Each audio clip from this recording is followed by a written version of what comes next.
Committee will come to order. Without objection, the chair is authorized to declare a recess of the committee at any time. I want to inform members that we have a change in schedule. As we explained in the hearing memo, we were planning to do opening statements from 9:30 to 10 and testimony and questions from 10 to 1. This morning, we were informed that President Trump and Vice President Pence have called our witnesses to an emergency meeting at the White House. We don't know the details, just that it is extremely urgent. Now the witnesses have to leave at 11:45. In light of this sudden change, we are going to significantly reduce opening statements. Instead of doing 30 minutes, we will do 10 so we can get right to questions. For the witnesses, we have your written statements, so please keep your oral statements as brief as possible. At 11:45, we will recess the hearing and we will work with the agencies to determine when the witnesses can return. With that, I recognize myself for a few remarks. I want to thank everyone for being here for this extremely important hearing. Let me say at the outset that our thoughts go out to everyone who is sick or in isolation, including two members of our very own committee, our colleagues, Representative Meadows and Representative Gosar, who cannot be here to participate in today's hearing. We are now in the middle of a global health crisis. Our response as a nation must be swift, it must be coordinated, and it must be based on science and the facts. That's what we all want on a bipartisan basis. Unfortunately, when we look at the last 3 months objectively, it is clear that strategic errors and a failure of leadership impaired our nation's ability to respond to this outbreak. This, in turn, endangers us all. Let's start with testing.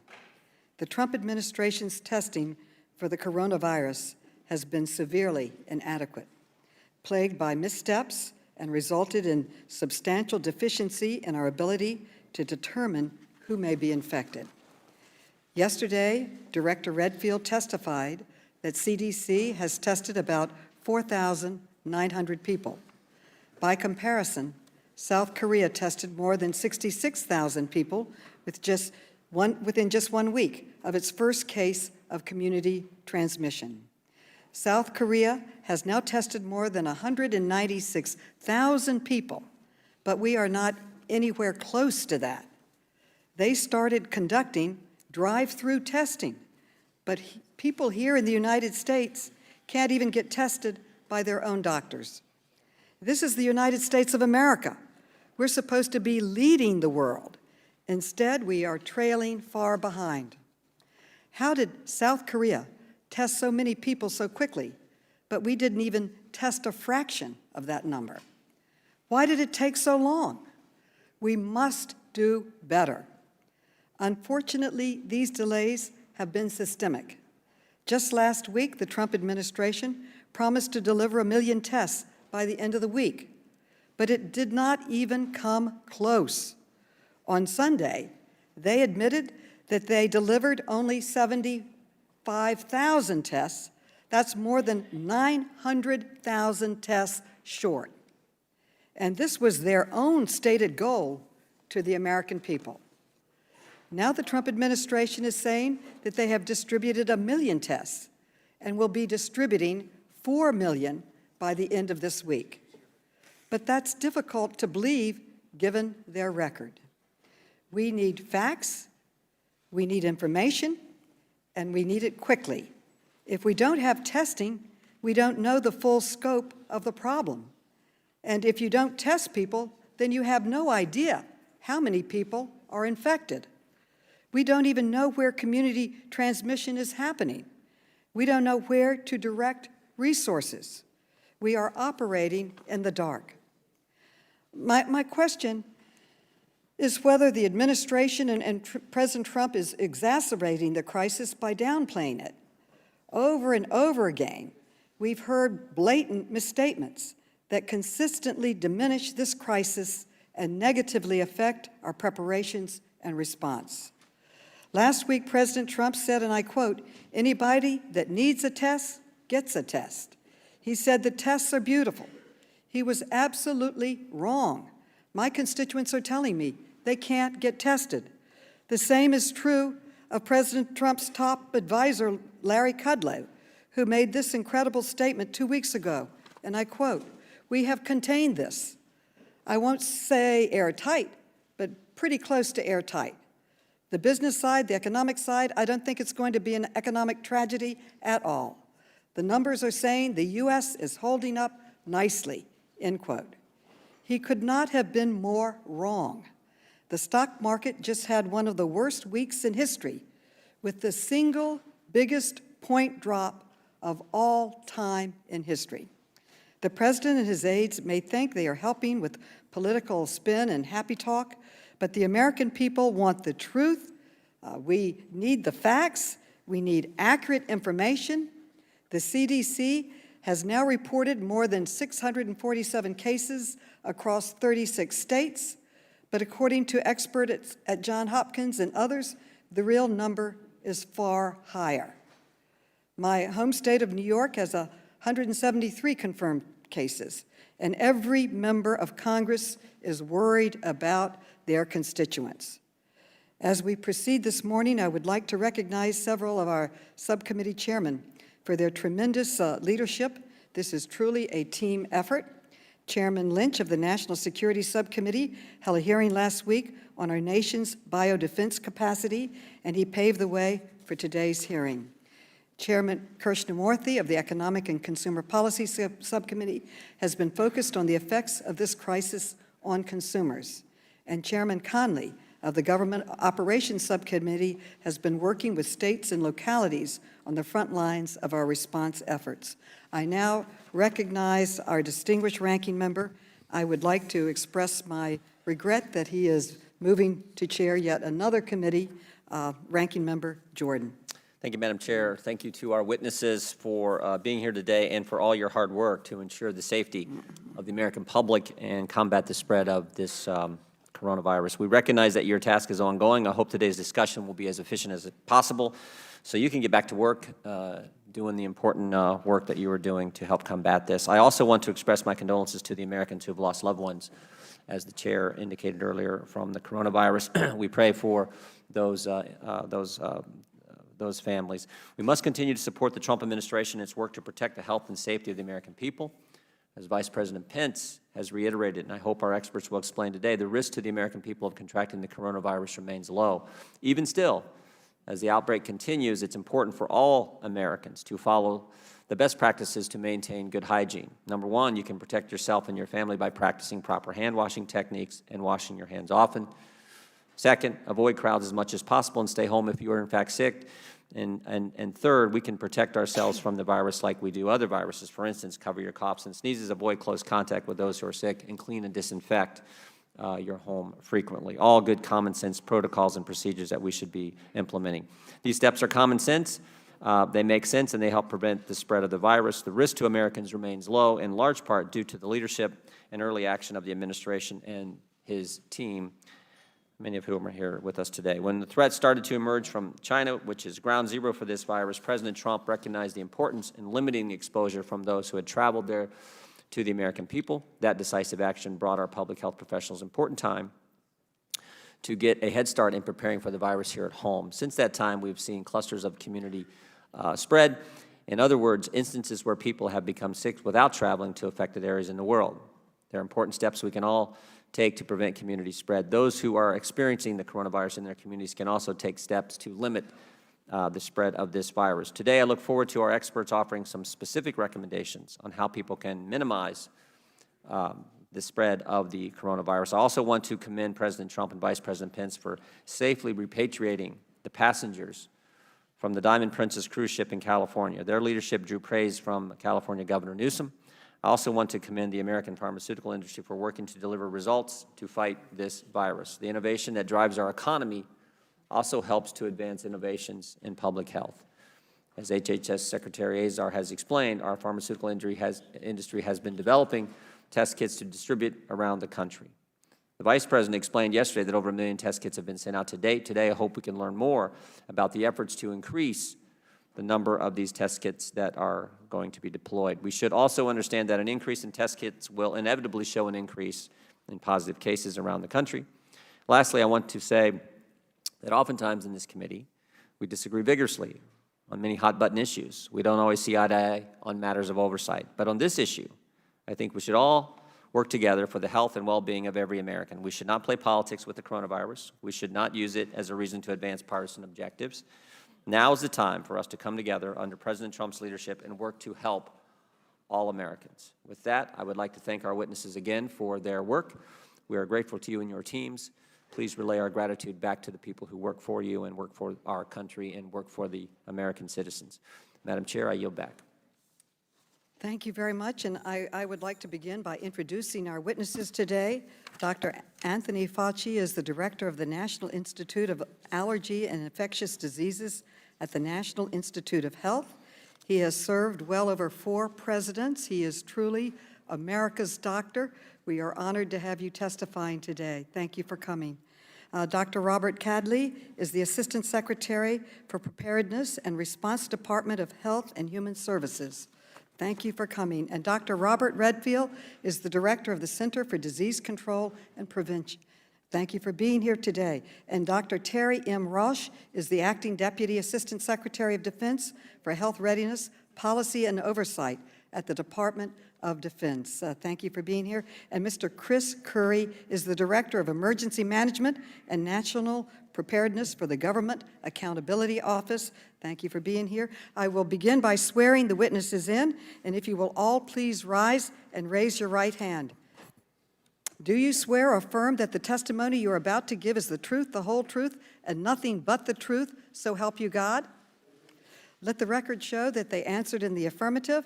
Thank you, and please be seated. The microphones are very sensitive, so speak directly in them and bring them closer to you. Without objection, your written testimony will be part of the record. Thank you all for being here. We appreciate your service. And with that, Dr. Fauci, you are now recognized to provide your testimony. Thank you very much, Chairwoman Maloney. Ranking Member Jordan, members of the committee, thank you for calling this hearing, and thank you for giving me the opportunity to speak to you for a few minutes on the role of the NIH in the research involved in addressing the 2009 novel coronavirus. The NIH is involved, as you know, in understanding the pathogenesis or how these viruses work, but also in developing countermeasures. Given the limited time, I would like to have my remarks confined to 2 aspects. One is the development of vaccines, what's the realistic expectation, and the other is the development of countermeasures in the form of therapeutics. With regard to vaccines, as I've mentioned publicly many times, we were able to very quickly go from an understanding of what this virus was to what the genetic sequence was to actually developing a vaccine. But there's a lot of confusion about developing a vaccine.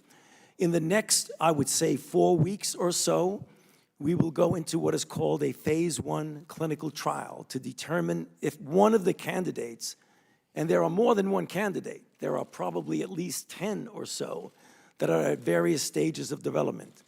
The one that we've been talking about is one that involves a platform called messenger RNA, but it really serves as a prototype for other types of vaccines that are simultaneously being developed. Getting it into phase 1 in a matter of months is the quickest that anyone has ever done, literally in the history of vaccinology. However, the process of developing a vaccine is one that is not that quick. So we go into phase 1. It'll take about 3 months to determine if it's safe. That'll bring us 3 or 4 months down the pike, and then you go into an important phase called phase 2 to determine if it works. Since this is a vaccine, you don't want to give it to normal, healthy people with the possibility that A, it will hurt them, and B, that it will not work. So the phase of determining if it works is critical. That will take at least another 8 months or so. So when you've heard me say we would not have a vaccine that would even be ready to start to deploy for a year to a year and a half, that is the time frame. Now, anyone who thinks they're going to go more quickly than that, I believe will be cutting corners that would be detrimental. What does that tell us? That tells us now the next month, the next several months, we're going to have to rely on public health measures to contain this outbreak. So and I'd be happy to answer questions later. Let me just go on quickly to therapy. The timeline for therapy is a little bit different. The reason it is different is that you're giving this candidate therapy to someone who is already ill. So the idea of risks and how quickly you determine if and when it works is much more quickly than giving a lot of vaccine to normal people and determine if you protect them. There are a couple of candidates that are now already in clinical trial, some of them in China and some of them right here in the United States, particularly in some of the trials that will be done in some of our clinical centers, including the University of Nebraska. It is likely that we will know if they work in the next several months. I'm hoping that we do get a positive signal. If we do, then we may, and I underline may so that it doesn't get misinterpreted, have therapy that we could use. But that needs to be proven first. So in summary, the work that's being done at the NIH is involved both in the development of a vaccine in the long term and in the development, hopefully, of therapies in the shorter term. I'll be happy to answer questions after all the presentations. Thank you. Dr. Redfield, you're now recognized for your testimony. Thank you. Thank you very much. Good morning, Chairwoman Maloney and Ranking Member Jordan and members of the committee. Thank you for the opportunity to share CDC's role in the U.S. response to this novel coronavirus. CDC is a science-based, data-driven organization. Science and data drives our decision-making and will continue to do so as we form changing guidelines and recommendations. This is a new virus, and many uncertainties remain. Our public health response must be flexible.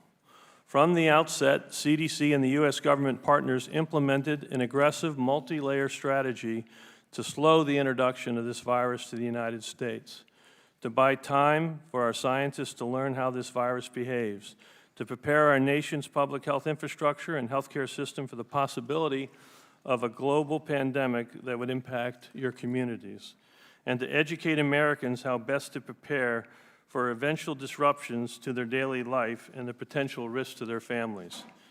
The administration's interagency containment strategy relied on evidence-based public health interventions.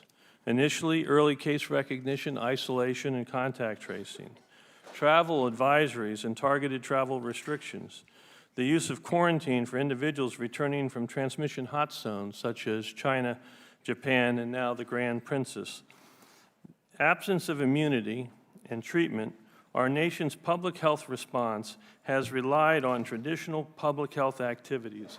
As I said, early diagnosis, case isolation, contact tracing, and targeted mitigation to slow the emergence of this virus in the United States. On February 25th, this global outbreak reached an inflection point. This was the first day we saw more cases outside of China than inside of China. We observed rapid, widespread person-to-person transmission in South Korea, Iran, and Italy, and long before the first case of community spread in California. Science and data collected from here in the United States and abroad are revealing certain characteristics about this virus. At first, the Chinese scientists reported fewer than 30 cases of pneumonia confined to one province, the Hubei province. Today, there's more than 110,000 confirmed cases worldwide, and yesterday, 99% of the new cases that occurred in the world were outside of China. This virus spreads through respiratory droplets, sneezing, coughing, and hand contamination. Asymptomatic transmission is possible. Reports out of China looked at more than 70,000 individuals with this infection and found that 80% of the patients actually developed mild illness and recovered, while 15 to 20% developed serious illness. Children and young people seem not to get sick. This disease disproportionately affects older adults, and particularly those with serious underlying health conditions. 2 months ago, Chinese scientists shared the genome sequence of the virus to the world, and within a week, CDC scientists developed a diagnostic test that is now being used in more than 75 U.S. public health labs across 50 states, with the capacity in the public health system to test up to 75,000 people. As of today, CDC has received confirmation of more than 990 cases of COVID-19 in 38 states, plus the District of Columbus. It's with great sadness that I report now 31 deaths in the United States. As we experience the growing community spread in the United States, the burden of confronting this outbreak is shifting to states and local health professionals on the front lines. We appreciate your support to increase the public health capacity of your communities and our nation. Difficult, critical decisions are being made by state and local leaders to mitigate the spread, and CDC continues to provide guidance and support as requested. There's not a one-size-fits-all approach to the mitigation decisions that need to be made.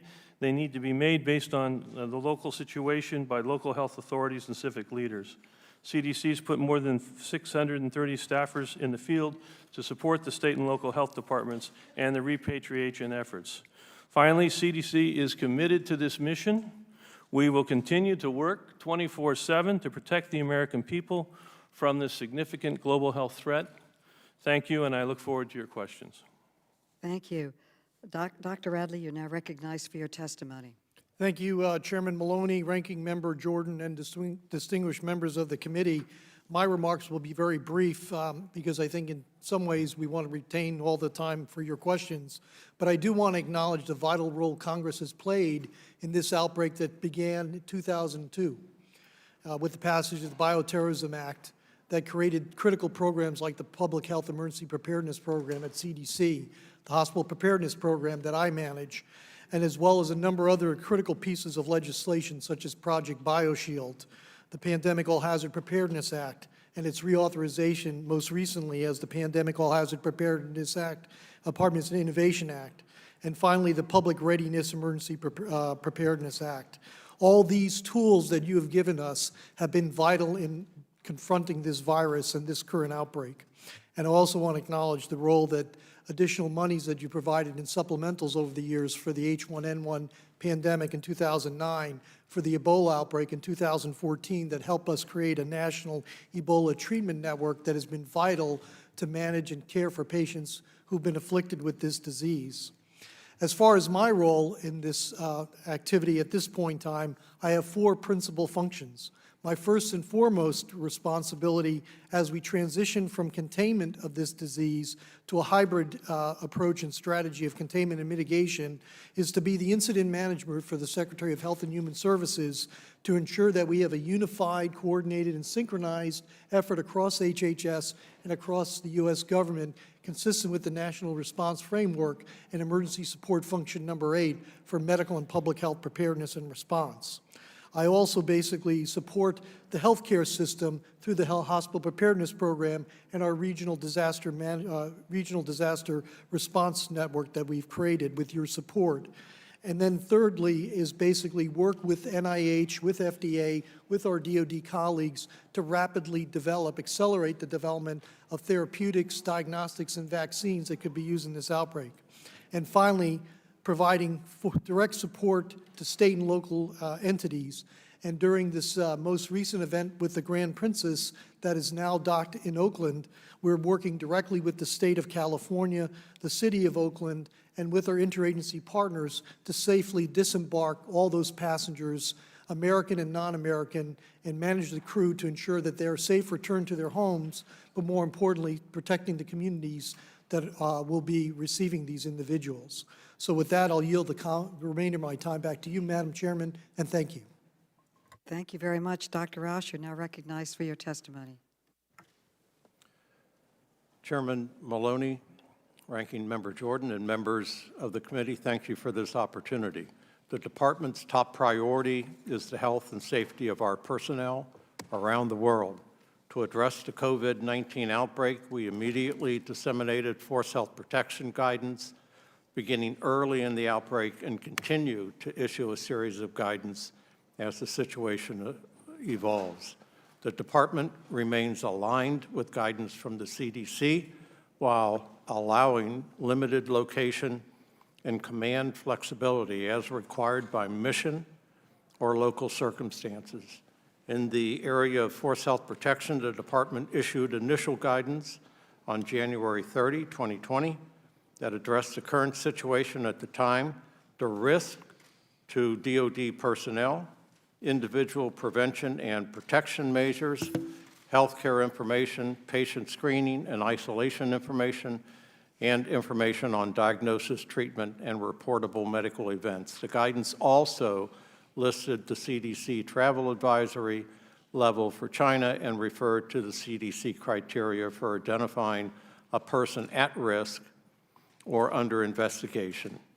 The guidance also directed personnel on actions to take if they suspect they have an increased risk of exposure due to travel or close contacts. Following the initial force health protection guidance on February 7, 2020, we issued guidance for monitoring personnel returning from China. This guidance remained in step with the CDC and provided further measures to prevent the spread of the disease.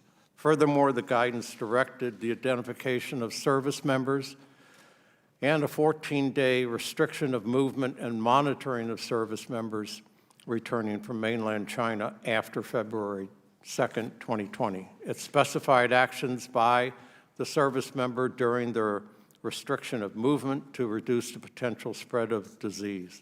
The guidance recommended the DoD civilian employees and contractor personnel and family members returning from China follow existing CDC guidance.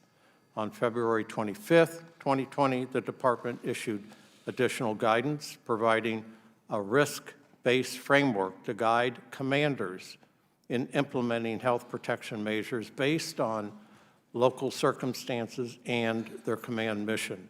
The entire series of force health protection guidance may be found on our defense.gov website. As the department assesses and manages risk to personnel and mission, the capability to diagnose COVID-19 to better inform treatment decisions and help track disease spread is vital, and one important factor is diagnostic testing capabilities. Currently, the department has 13 labs approved to perform COVID diagnostic testing. The department is also working quickly to develop expeditionary lab kits which can be used in the field military environment to mitigate risk to the force and mission. Finally, as we know, there is no vaccine to protect the force. There is no antiviral to treat the force. Therefore, the department is working on several vaccine initiatives and an antiviral treatment to protect and treat the force. This is in collaboration with the interagency efforts. I'm grateful for the opportunity to provide further detail on our efforts to contain and mitigate this outbreak.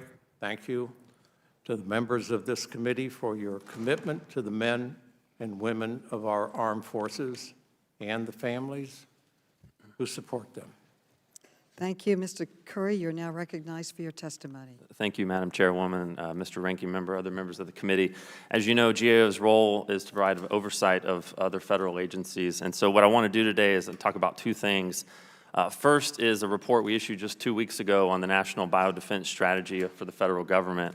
And second is to offer some observations based on decades of work we've done looking at past pandemics and outbreaks and public health preparedness. For decades, we've been concerned about the U.S.'s preparedness for these types of events. Unlike cyber events or natural disasters, they are rare, which makes it incredibly difficult to maintain focus on these types of things and avoid complacency setting in once an outbreak is contained. Also, biodefense is extremely fragmented across the federal government. There's over 24 presidentially appointed officials and agencies that have some sort of roles or responsibilities in biodefense. And so coordination just at the federal level is extremely difficult, let alone state, local, and private level as well. The good news is the strategy that was issued in 2018 according to our assessment, is the most comprehensive to date that we have seen. It does a good job of defining roles and responsibilities and steps agencies need to take to better coordinate. We did identify some challenges that we were concerned about. One of those is we still don't see a good mechanism across agencies to coordinate budgets. DHS, CDC, HHS, USDA, they all have separate budgets. They can't tell each other what to do or how to spend their money. And so some sort of centralized oversight mechanism across that is still critical, and we recommended that they take steps to address that. I'd like to pivot and talk a little bit about the current outbreak and make it clear that we don't have enough information to conduct a full-out assessment of the response right in the middle of the response. That's very difficult, but some of the challenges we're seeing in the public are highlighted by decades of work we've done over the years in past outbreaks, and frankly, things that we've been concerned about if we had a large domestic outbreak here in the U.S. The first is roles and responsibilities across the government. While I think it's pretty clear up front that the public health emergency, HHS is the lead, many questions are still being raised about the roles of other departments, particularly as this becomes a bigger domestic issue. For example, the Department of Homeland Security, questions have been raised about whether a Stafford Act declaration should be brought into play, like a natural disaster, to bring in the additional funding and authorities that provides. Who communicates with the public at the federal, state, and local level has been a challenge. This is something we've pointed out before. On the issue of testing, we have pointed out that HHS has provided over $20 billion since 9/11 in preparedness funding to states and locals. That number has decreased over the years. I think that this is a direct correlation to the investments we make in preparedness. And again, it's very, very difficult to sustain these given other priorities when we don't have outbreaks all the time. The last thing I just mentioned really quick is moving forward as we conduct after-action reviews and exercises. So there have been after-action reviews done after prior outbreaks. What we see in the emergency management field is that often the after-action reviews are conducted really well, and then once the outbreak is stopped or the disaster is over, there's no follow-up on the gaps that are identified in the years to come. So this completes my prepared remarks. I look forward to your questions. Thank you all for your testimony. I now recognize myself for questions. I want to ask about testing. I'm being asked over and over again why the United States is so far behind other countries and why the American people cannot get tested. Our first case of coronavirus was on January 21st, and the U.S. has tested approximately 4,900 people so far. In contrast, South Korea has already tested almost 200,000 people. They can test 15,000 people a day. South Korea can test more people in one day than we tested over the past 2 months. So, Dr. Fauci, why are we so far behind Korea in testing and reporting this crisis? Thank you very much, Chairwoman Maloney. I don't like to pass the buck, but Dr. Redfield has the numbers and a little map that he might want to show you about that, because I don't have that in front of me. Okay. Right. Is the worst yet to come, Dr. Fauci? Yes, it is. Can you elaborate? Well, whenever you have an outbreak that you can start seeing community spread, which means by definition that you don't know what the index case is, and the way you can approach it is by contact tracing. When you have enough of that, then it becomes a situation where you're not going to be able to effectively and efficiently contain it. Whenever you look at the history of outbreaks, what you see now in an uncontained way, and although we are containing it in some respects, we keep getting people coming in from the country that are travel-related. We've seen that in many of the states that are now involved. And then when you get community spread, it makes the challenge much greater. So I can say we will see more cases, and things will get worse than they are right now. How much worse we'll get will depend on our ability to do two things: to contain the influx in people who are infected coming from the outside, and the ability to contain and mitigate within our own country. Bottom line, it's going to get worse.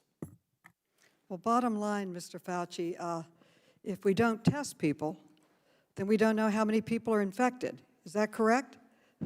That is correct, and as I'm sure that Dr. Redfield will tell you, looking forward right now, as commercial entities get involved in making a large amount of tests getting variable, when you do two aspects of testing. One, a person comes in to a physician and asks for a test because they have symptoms or a circumstance which suggests they may be infected. The other way to do testing is to do surveillance, where you go out into the community and not wait for someone to come in and ask for a test, but you proactively get a test. We are pushing for that, and as Dr. Redfield will tell you, that the CDC has already started that in 6 sentinel cities and will expand that in many more cities. But you're absolutely correct. We need to know how many people, to the best of our ability, are infected, as we say, under the radar screen. Now, I'm about, pardon me?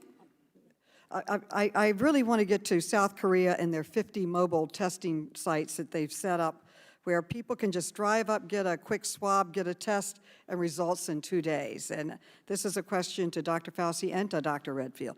These centers minimize interaction between patients. It helps mitigate the risk. And why haven't we set up these mobile labs? Are we planning to set them up? Dr. Fauci and Dr. Redfield. Well, again, I'll start by telling you the NIH would in no way be responsible for setting that up. So I can't tell you what I can do. Dr. Redfield. Just to say very quickly, CDC's role in this was we very rapidly, within almost 7 to 10 days, developed a test from an unknown pathogen once we had the sequence. And we did that because we wanted to get eyes on it at CDC so the health departments across this nation can send samples to us and we would test them. Secondly, we rapidly tried to expand that and scale it up with a contractor so each public health lab in this country would have that test. During that process of quality control, we found out one of the reagents wasn't working appropriately, and we had to modify that with the FDA. That took several weeks to get that completed. But the test was always available in Atlanta if you sent the sample to us. So there never was a time when a health department could not get a test. They had to send it to Atlanta. Now our health departments have 75,000 tests.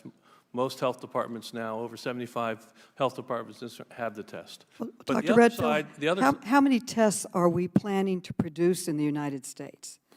Well, from a public health point of view, we've put out 75,000.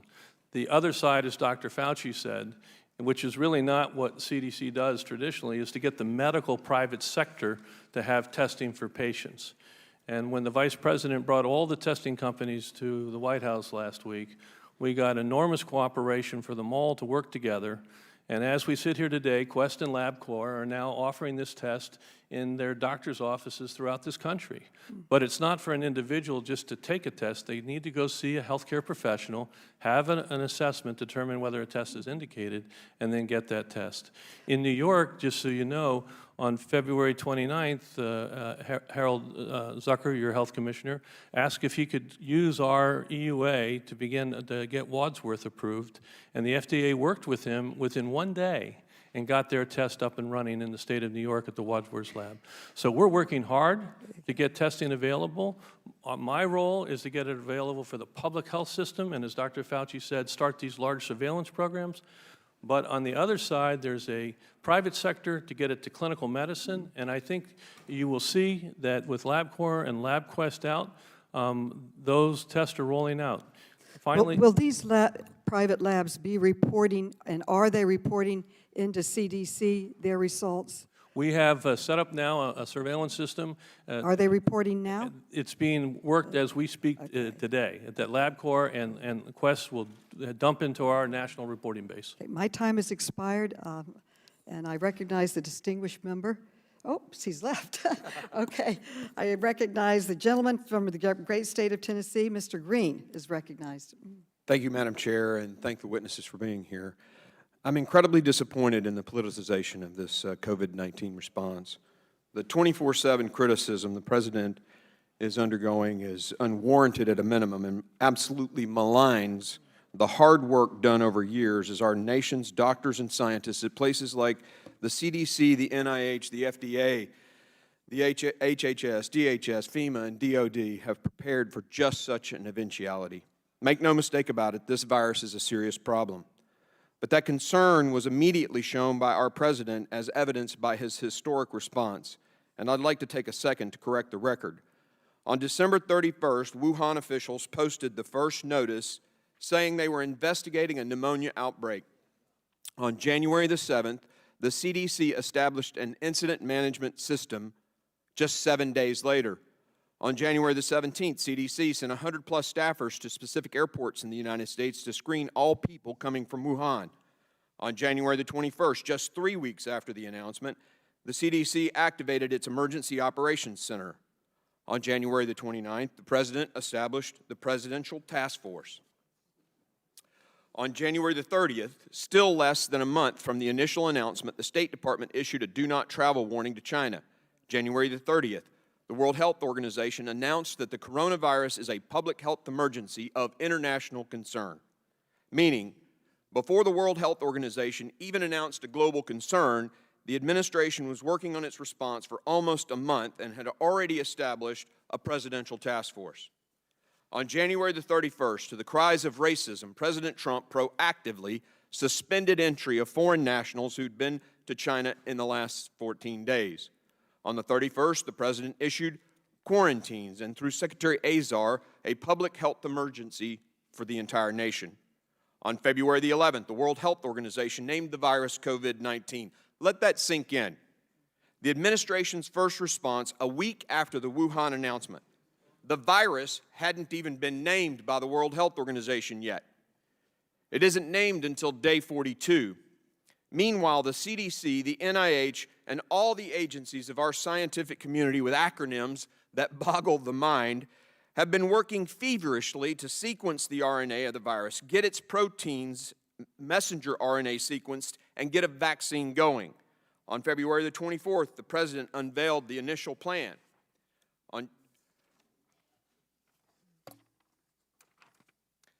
Yet, according to the leadership of the other party, our President has failed us. Months of response, and yet they're accusing our President of failing us.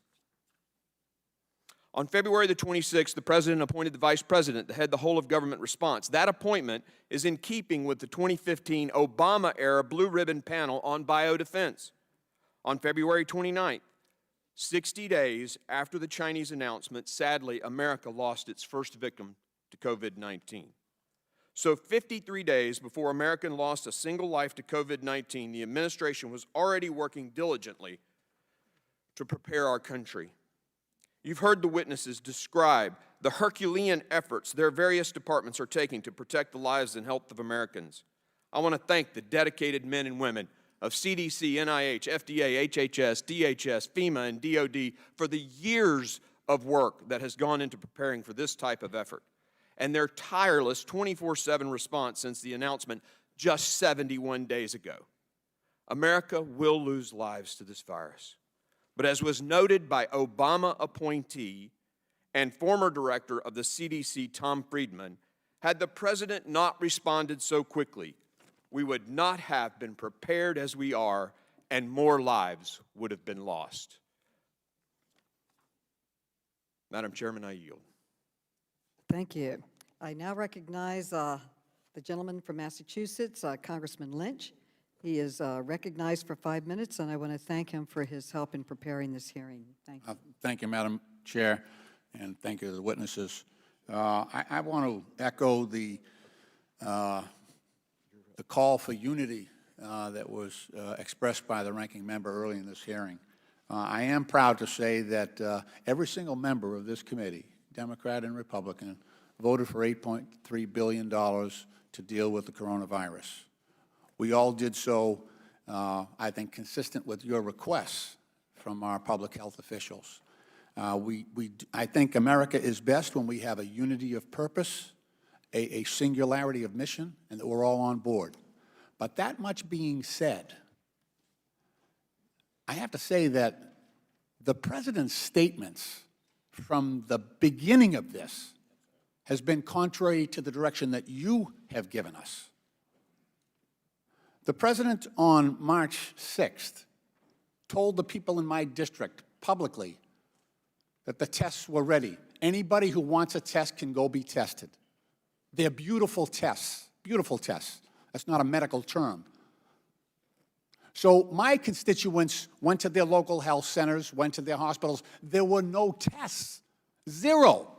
Zero. And I know they're rolling out now, but this was back on the 6th. That's not a good situation. He said this in front of some of you at a public hearing, at a press conference. And I saw no one step up and say, no, the president wasn't correct. The tests are not there. They're not ready. They're not beautiful. They're not available. So we need a unity of purpose, but we are not going to get that when the president is telling people that the cases of coronavirus are going down, not up. They doubled yesterday in my district, doubled. And I represent part of Boston. Myself and Ms. Presley share that city.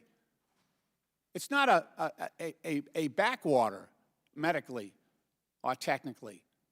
It's very advanced. The president has made some bizarre statements here.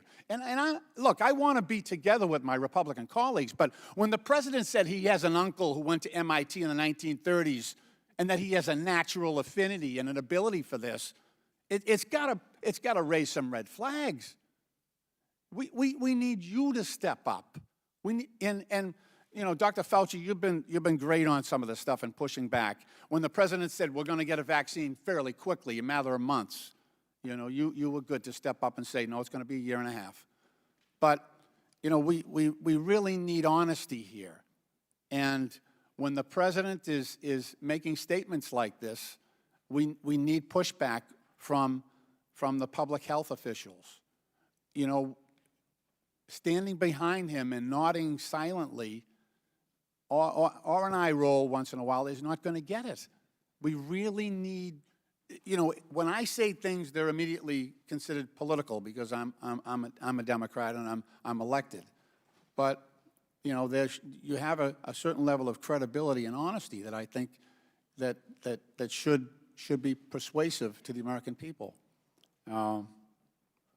So I just ask you to be more forthright when the president makes statements like this. We need leadership, but we need people to be very much aware of the dangers that are out there. You know, the cases are not going down. The American people should be aware of that. You should be forthright in explaining that. When the when the president's economic director says, we got this contained, not quite airtight, but almost there. We need you, our public health officials, to step up and say that is not true. That is hurting us. That is making the spread of this virus, you know, more extended, more prolific, and more possible. The American people really have to step up here and make sure that, you know, they're aware of the dangers. Dr. Fauci, go ahead. Mr. Lynch, I appreciate your comments, but I can tell you absolutely that I tell the president, the vice president, and everyone on the task force exactly what the scientific data is and what the evidence is. Yeah. I have never, ever held back telling exactly what is going on from a public health standpoint. Thank you. Thank you. The gentleman's time has expired. The gentlelady from North Carolina, Mrs. Fox, is recognized for 5 minutes. Thank you, Madam Chairman. And since our current ranking member did not use all of his time, I may steal some of that in mine. And since you went over a little, I may also. Thank you.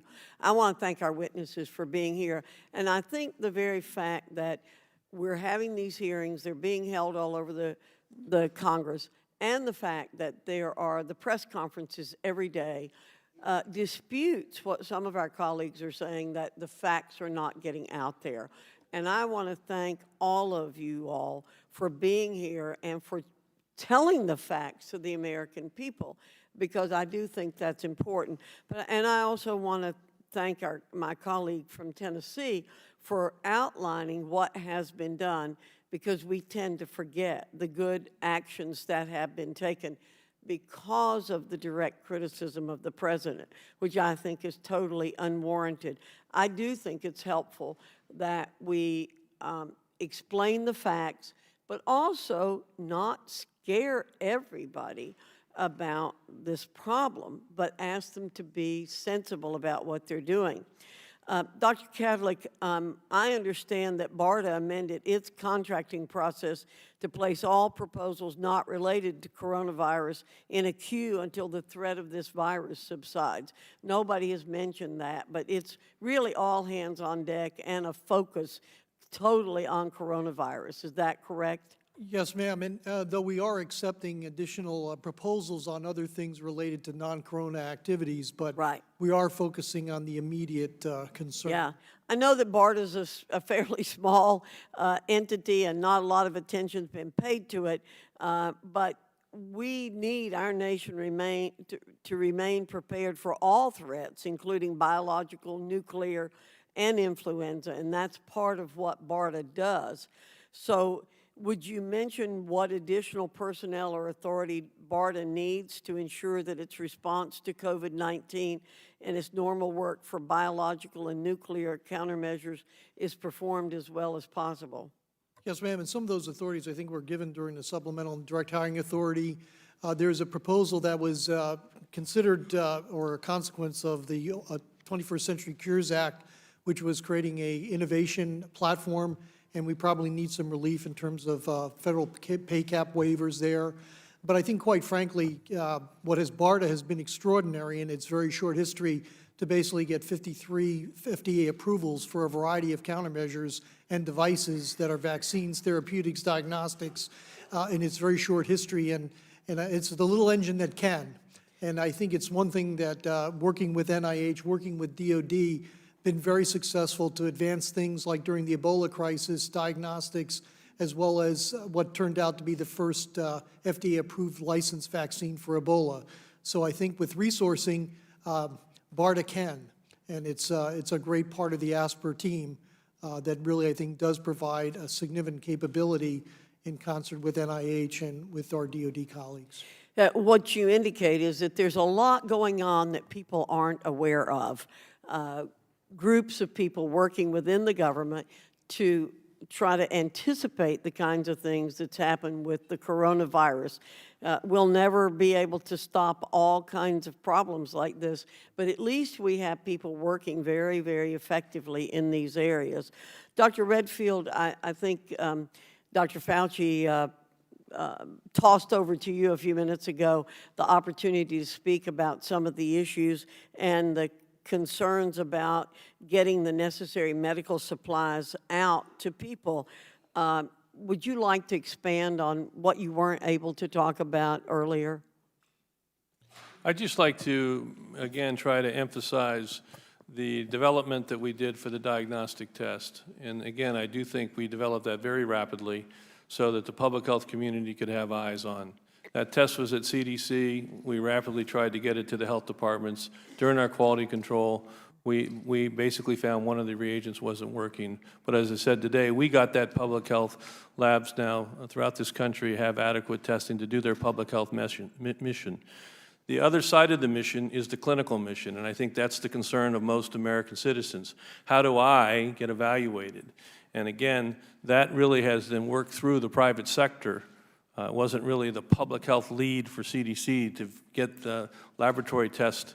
But I will say that the test we did develop, we published and let everybody use it. They could redevelop it. There was regulatory relief, so any CLIA-certified lab, according to the FDA, was given relief. They could develop the test just like we did, and they could use it, and some universities have done that. We also was relief to IDT, the manufacturer that made our test for public health purposes. They were given the regulatory relief to actually make that test and sell it to hospitals, and that's the 1 million, 3 million tests that people referred to that are rolling out for that side. But most importantly, and we really need to give credit to the diagnostic companies of this nation. When they met with the vice president, they didn't come one company at a time. They had already agreed as a group. They're going to figure out how to get this diagnostic test as rapidly as possible for the American public that need it. And as I said today, yesterday they began that, both LabCorp and Quest. So there should be, again, increase in availability across this nation through the private sector.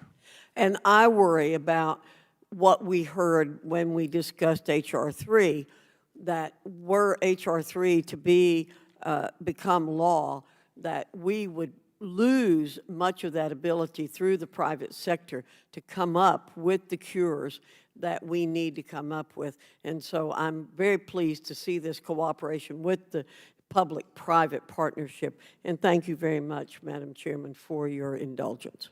Thank you. The gentleman from Tennessee, Mr. Cooper, is recognized for 5 minutes. Thank you, Madam Chair. I'm delighted to hear the bipartisan praise of our public health workers, our professionals, and I hope that colleagues on both sides of the aisle will heed your good advice. First question, can U.S. doctors or patients order some of these tests from South Korea? Important question when was asked by the chairwoman about the difference. The difference between the South Korean test and our test is they would have to go through our regulatory process in the FDA to get approval to use that. So the answer is no. Currently, no, under the regulatory issue. Okay. What are the names of these South Korean companies or enterprises that offer these tests? The basic difference, Congressman, is when CDC developed our test, if you give me a second, we developed to make sure it could work on the platforms that we'd put in all the public health labs. Those platforms were based on our flu surveillance. So we used a technique called thermocycling, which is not a high throughput. What the Koreans have done is they've used a high throughput platform, which is now being done in New York at the Wadsworth Lab, and is now it's being worked on by LabCorp and Quest to bring it in. So it's a different platform. Roche is really the company, I think, I'm not sure, but I can get back to you, which was the platform that they used. It's a high throughput, allows many, many, many tests to be done at a single time. So the South Koreans used a Swiss company, or wherever Roche is headquartered, to supply the need. I'll get back to you on the specifics, sir. Make sure I don't misinform you. So American doctors or patients will have to Google this to try to find out, because we're not eliciting this information today. We will get back to you, but I will tell you LabCorp and Quest are up aboard, and most American doctors either use one of those two lab services for their clinical practice. Well, LabCorp and Quest are wonderful companies, but still we are behind South Korea in terms of making testing available. So how do we solve this gap? What's going on right now, rather than the public health platform that we used, if we had developed a test on the Korean platform, none of our public health labs could have done it because they don't have the instrumentation. So right now, the private sector and certain labs have begun to transfer that to the what we call the high throughput. And so you're going to see those high throughput, the same technology is going to be approved in the United States and used by different private sector groups. So now finally we're turning toward what you call high throughput, and that may be from Roche, it may be from somewhere else, or maybe at the Wadsworth Lab now in New York, but finally one day we will have it. Yeah, I would try not to use the word finally. I guess I'm not making myself clear. In my role to get it in the public health labs, we built it on a platform that they had the instrumentation. What's the name of the company that supplied the faulty reagent? Well, it was, you should be careful. The third control did not perform the way we wanted it to perform. There's two possibilities. One, that reagent at that time, there was a contamination. But the other possibility is biologic, that these primer pairs folded on themselves and it didn't perform. It's been corrected, and the new test Substandard, faulty, whatever name you want to use. What's the name of that company? Well, it was produced by IDT, initially, and we've worked with them to correct that and CDC together. Are there any plans to have drive-through testing in America so that we do not panic emergency rooms when people come in and cough? Not at this time. I think we're trying to maintain the relationship between individuals and their healthcare providers. That's very interesting as a response. So the professional monetary relationship comes before public health. No, that was not my point. Maybe Dr. Fauci wants to comment. My point was in able to assess risk and the appropriateness that these individuals get the proper care. We believe that this is something that still has value to be dealt with within the setting of clinical medicine. But I'll ask Tony to comment. It's exactly what you said. It's trying to not anything about monetary. That's really not a consideration at all. It's to try and get people to at least on a telephone call basis to be able to phone their physicians ahead of time and say, I believe I have a situation. The physician would probably say, stay at home and give them the instructions of how to get a test. So it's the relationship between the patient and the physician. I have no indication at all of financial on that. Well, most Americans don't really have a doctor. They rely on the ER to help, and people are panicking. ERs, apparently. I see that my time has expired. I wish I had more time. Thank you, Madam Chair. Thank you. The gentleman from Georgia, Mr. Heiss, is recognized for 5 minutes. Thank you, Madam Chair. Thank each of you for being here. Dr. Fauci, you said earlier in an answer to a question that you believe the worst is yet to come. I think everyone up here, both sides, we've been in briefings on this, many of us on multiple briefings, and I think everyone up here would agree with you from the information we're hearing. I'm curious, though, with the steps that were taken early on, from declaring a public health emergency, the restricting travel, giving each of your organizations the freedom to move forward to try to combat this, and a host of other things. How important were those decisions? Would we be in a worse situation, for example, had there not been some travel restrictions? I believe we would be in a worse position, sir, but if I might, with respect, look ahead now.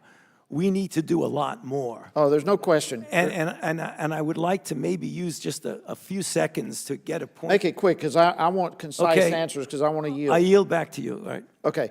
All right, thank you.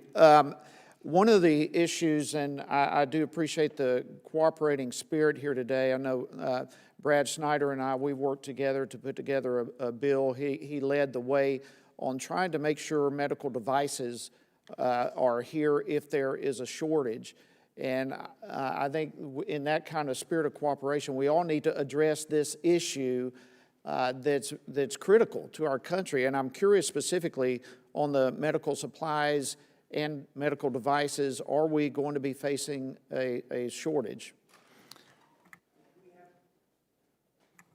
Yeah, Bob, I believe that if we have a major outbreak, we are definitely vulnerable to shortages, but Dr. Kadlik knows more about that than I do. Sir, I would just characterize it at this point, and again, the FDA has a responsibility to look at the entire supply chain of pharmaceuticals and drugs in the country. And so they have that responsibility. I'm looking at particularly the things that we need for this outbreak right now, and I just want to highlight the issues around personal protective equipment. Much of it is sourced from overseas. Some of it is domestically manufactured. And yes, we could have spot shortages. We're working with different companies in different sectors to enhance both their increased capacity here domestically as well as obtaining supplies overseas from overseas unaffected areas to meet the demand. The most important demand is with healthcare workers, ensuring they have the respiratory protection and barrier protection so they can see and treat patients without at the risk of getting infected and being lost to the cause. Okay, thank you. Dr. Redfield, real quickly, if you would, is there any way that the regulations, rules that are standing in the way of the FDA from getting tests here being purchased, is there any way those regs can be waived in a national emergency? Initially, the regulations were in fact there, and that's why we had to go through and get approval. The commissioner actually gave regulatory relief so that any individual now can go back and do. But you just answered a moment ago that we cannot purchase those tests from South Korea. So, and you said because of regulatory interference. My question is, can those regulatory requirements be waived in a national emergency? I would have to refer that to the commissioner of the FDA. Okay, and last question real quickly, and I want to yield to the gentleman from Tennessee. Dr. Redfield, are our tests better than their tests? More accurate? I would say our tests are accurate. I'm not going to compare it to theirs. Okay, I just want to know if we're talking apples to apples or something else. So far as you know, the South Korean tests are accurate as well. I would assume, I can only comment that our tests are accurate. All right. With that, I want to yield to the gentleman from Tennessee. Congressman Heiss, thank you. Dr. Redfield, I was on the phone yesterday with the CDC and the NIH, and they suggested that the South Korean test used only a single IG and not IgG and IgM.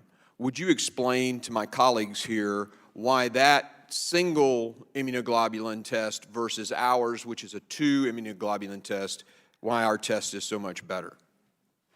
Congressman, you're referring to the test, actually, the test that we're currently using and they're using to detect acute infection is to measure the antigen that's in the oral, nasal or pharyngeal space, and they're actually using a molecular test for that. What you're referring to is the test that we're trying to develop to understand the full extent of this outbreak, and that is a serological test.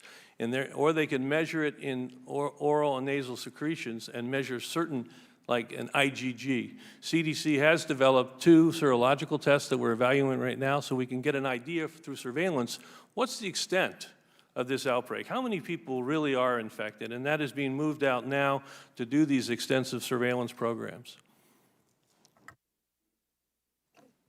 Madam Chairman, can I get one more question on that same line? Or I can wait for someone else to yield. Thank you. Let's wait for someone else. I want to try to keep to the 5 minutes because many members are here and they all have important questions on both sides of the aisle. I now recognize the gentleman from Virginia, Mr. Conley. He's recognized for 5 minutes. I and thank I the appreciate chair. his help on this hearing. I thank the chair. Some of my friends on the other side of the aisle, including the ranking member, began sanctimoniously to say, we don't want to politicize this issue. Too important. Well, we didn't politicize the fact that the global health and security and biodefense desk at the National Security Council was dismantled by this administration 2 years ago. We didn't politicize the funding of health, public health in the United States in budget after budget that in fact made critical cuts, which we restored. We aren't the ones that called the alarm being raised about this pandemic as fake news. That came out of the President of the United States' mouth. And no gaslighting is going to hide that. And politicization. When the President of the United States finally did go down to CDC, with you, Dr. Redfield, he appeared wearing this hat, a campaign hat, in the middle of a crisis.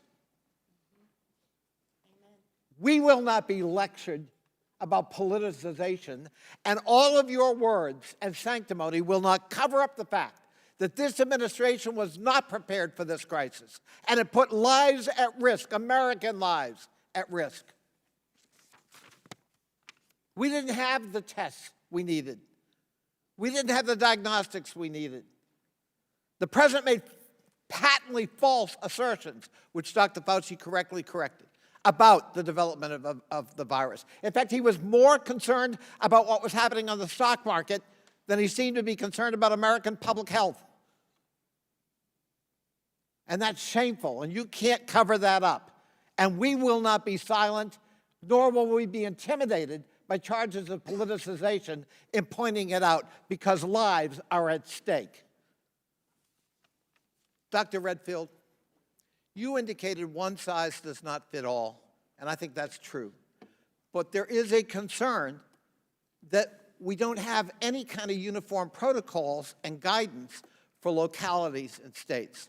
So, for example, Mr. Cooper's state has decided not to identify a specific county where a coronavirus victim may be present, just a region of the state, whereas in my state, we are being quite precise about where a victim may be identified. They corrected that today. But again, there's confusion. Do we close things? Is it a certain number that we're worried about? When do people get tested? How do they get tested? What's the guidance about going to an ER as opposed to seeing your physician? What if you don't have a physician?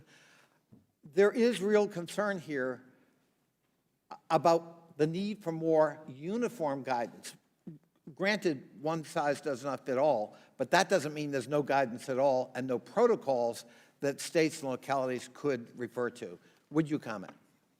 Thank you. A very important question. First, we do have very specific guidance for a variety of things that CDC has published, really targeting more business community, hospitals, long-term care facilities. But the point you raised, I think, is the most important. What guidance are we giving public health officials to figure out their mitigation strategy based on their circumstance? And I will say yesterday we did post for everyone, a algorithm for how they can go through jurisdiction by jurisdiction for what to do for individuals and families at home, what to do for schools and childcare, what to do for assisted living and long-term care facilities, what to do for the workplace, what to do for community and faith organizations, what to do for the healthcare setting, because I couldn't agree with you more that we want to give guidance, and we've put that out. We are, as we speak today, working with 4 jurisdictions to get very specific on exactly what CDC is recommending in those 4 situations so that the rest of the nation can see how to begin to operationalize this. And if I could just quickly ask Dr. Fauci, was it a mistake, Dr. Fauci, do you believe, to dismantle the office within the National Security Council charged with global health and security? Well, I wouldn't necessarily characterize it as a mistake. I would say we worked very well with that office. It would be nice if the office was still there. Well, we have a bill to solve that, a bipartisan bill. I thank you, and I thank the chair. Thank you. The gentleman from Wisconsin, Mr. Grothman, is recognized for 5 minutes. Thank you. I appreciate you all being here. I bet I've had a chance to talk to maybe 5 or 6 different panels since this crisis broke, and I'm glad you're all so ready to come to Washington. I'm going to talk a little bit about, I'm not sure yet the public overall is in line with the things you're telling us. I think in part that's because in the past we've had crisis around, SARS comes to mind, in which we expected all sorts of horrible things to happen, and because maybe all these horrible things didn't happen, the public is not, or many members of the public are not that alarmed yet. I want to talk a little bit about the numbers in China and what we expect the numbers to be in the United States. The things I have here show that right now in China there have been about 3,000 deaths. Do you guys agree that we're probably the worst is over in China, or do you think that number is going to continue to escalate or slowly drop? I think China is a great sign of encouragement. They had, in the last couple of days, they've really gone down to under 50 cases per day. So they really have now got control of their outbreak. Okay. So you, in the United States, when you look at the trajectory of what happened in China and what happened in the United States, based upon what were 3 weeks, a month, or how far are we into this situation in the United States?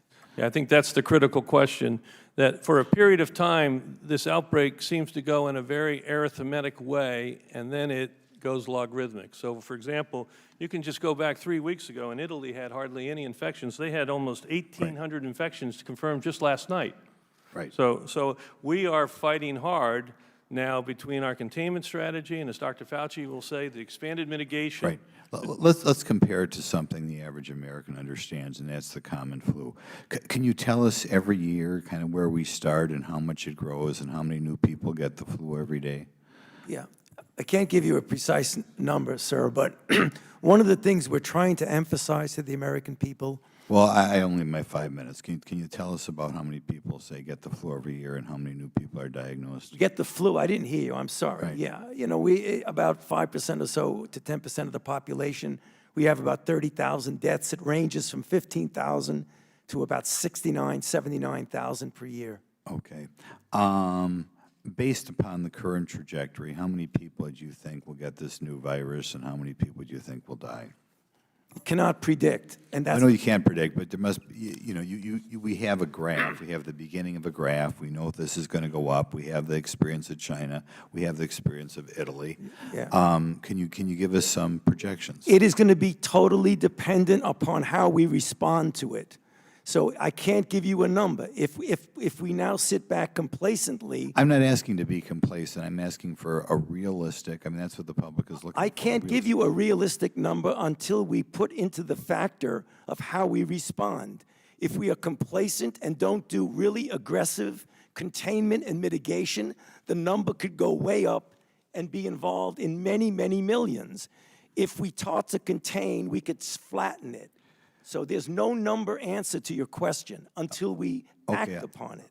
I'll give you a question. We mentioned earlier today that I think one of the basketball tournaments, I think for the Ivy League, they've cut off their tournament altogether. On the other, nobody talks about, you know, every night they play like I don't know, 8 to 10 NBA games, and nobody talks about shutting them down. Is the NBA underreacting, or is the Ivy League overreacting? We would recommend that there not be large crowds. If that means not having any people in the audience That's what when it the would mean, NBA right? plays, so be it.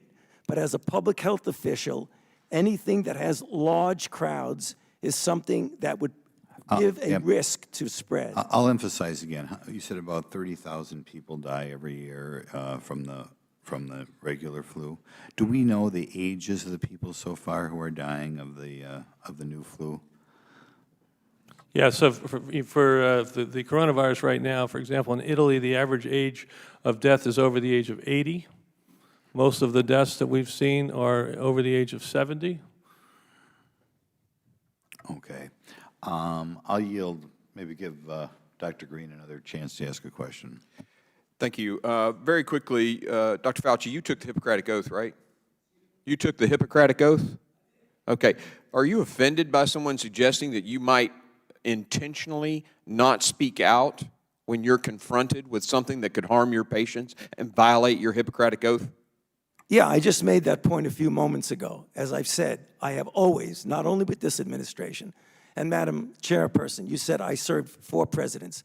With all due respect to Reagan and George H.W. Bush, I've served 6 presidents, and I have never done anything other than tell the exact scientific evidence and made policy recommendations based on the science and the evidence. Okay. The gentleman from Illinois, Mr. Krishnamurthy, is recognized for 5 minutes. Thank you, Chairwoman. Good morning, and thank you for coming in today. Yesterday, the governor of Illinois said, "I'm very frustrated with the federal government. We have not received enough tests." I want to understand why. Director Redfield. Director Redfield, over here. The first coronavirus case in the U.S. was confirmed on January 21. At that point, CDC began developing a test kit to diagnose coronavirus cases. The FDA gave CDC emergency authorization to manufacture and issue this test kit around February 4th. Isn't that right?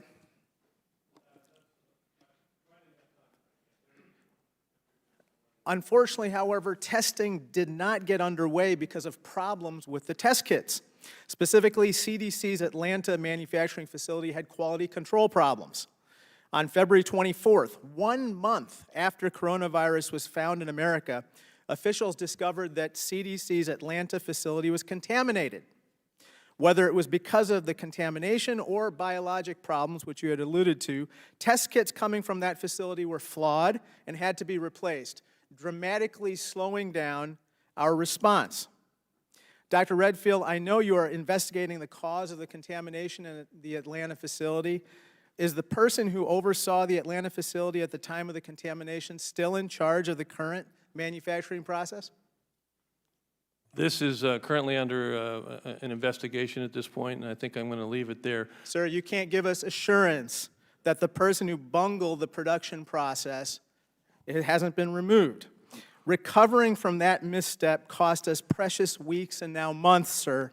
Meanwhile, the virus spread and people died. I respectfully disagree with your earlier characterization that we had an aggressive response and we had an early diagnosis when 1 month after the first coronavirus case was detected, we still had not shipped manufacturing, or we had still not shipped test kits to public labs. Now let's currently discuss testing efforts underway in the U.S. and other countries. You have a copy of this chart before you. We talked about South Korea and the U.S. Let me just drill down for a second because this is very instructive. The U.S. and South Korea both experienced their first confirmed coronavirus cases roughly within a day of each other. The U.S. on January 21st and South Korea on January 20th. Interestingly, both countries developed a test to diagnose coronavirus roughly around the same time. The U.S. on February 4th and South Korea on February 7th, just 3 days later.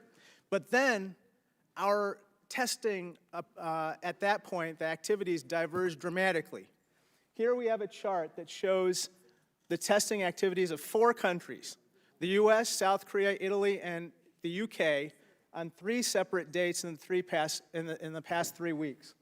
You see, from 0 till March 10th, South Korea tested 4,000 people for every million persons in its population.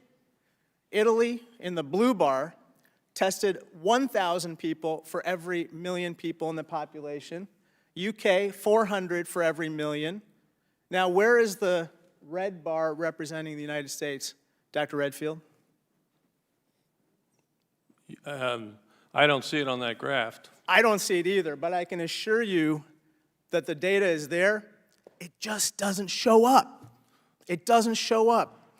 It turns out that Korea had tested 4,000 people for every million of its citizenry, and we are at 15 people for every million people in this country. That's a response, a testing response that's almost 300 times more aggressive than what's here in this country. And the problem, Dr. Redfield, is that when we don't test as rapidly as we should, the virus spreads and people die. Now let's talk about the situation going forward. Vice President Mike Pence said on Monday, quote, before the end of this week, another 4 million tests will be distributed. But the real question I submit is not when the tests will be distributed, it's when the tests will be performed on people so that they can know whether they have contracted coronavirus. Now, South Korea currently tests 15,000 people per day. Whether it's through high throughput, low throughput, medium throughput, it doesn't matter. They test 15,000 people per day. Dr. Redfield, when are we going to be reaching 15,000 people per day tested in this country? Well, first I'd say, Mr. Congressman, it really does depend on the clinical indication. I think one thing I would like to point out again, the CDC developed this test for the United States public health system. We did not develop this test for all of clinical medicine. The test for clinical medicine, we count on the private sector to work together with the FDA to bring those tests to bear. And I said, finally... So you're blaming the private sector. I'm not blaming, I'm just trying to... You're passing the buck to the private sector. I am not blaming... Sir, because of this, the virus is spreading, people are getting sick, people are dying. Thank you. The gentleman yields back. The gentleman from Kentucky, Mr. Comer, is recognized for 5 minutes. Thank you, Madam Chairman, and I cannot think of a more important committee hearing that would take place in Congress this week than the one we're having now. And I was very glad to see Congress come together last week in a bipartisan way after we've spent many months in a very partisan environment here with respect to the impeachment hearing. But Congress came together to pass a very important corona supplemental that I think everyone would agree is making a huge difference in America's defense against the coronavirus outbreak. But I've been very disappointed to hear some of the comments by my colleagues on the other side of the aisle. Chairwoman Maloney mentioned the political spin. Mr. Connolly mentioned the politicization and fake news. I just wanted to mention a couple of things that have been written and said by the press and Democrat leadership. The New York Times a little over 2 weeks ago had a headline, quote, let's call it Trump virus. If you're feeling awful, you know who to blame. And then House Majority Whip Jim Clyburn said, when asked if he had confidence in the administration's response, he said, quote, absolutely not, they're just fooling around. It just reminds me so much of Katrina. So I take a bit of issue with the politicization of something that should be focused on bipartisanship and working together to save lives. Because we have a crisis, Americans are truly and rightfully concerned, and I think that Congress needs to work hand in hand with the administration. I don't believe the administration's gotten the credit it deserves, especially with respect to the President's early decision to cut off the border, which has undoubtedly given the CDC and health officials time to prepare for this outbreak. I'm not confident the last administration would have made that decision for fear of political incorrectness or whatever. So I think the president should get a lot of credit for making that decision. But I want to focus on some things that are important to people in Kentucky because there's a lot of concern, there's a lot of misinformation. So my simple question would be to anyone on the panel, which are the best websites for concerned Americans to get onto that have factual information and important tips on how average everyday Americans can prepare for this? So there are two. One is the core one is cdc.gov, Okay. and within that is coronavirus.gov. But cdc.gov will ultimately get you very quickly to anywhere you want to go. Okay.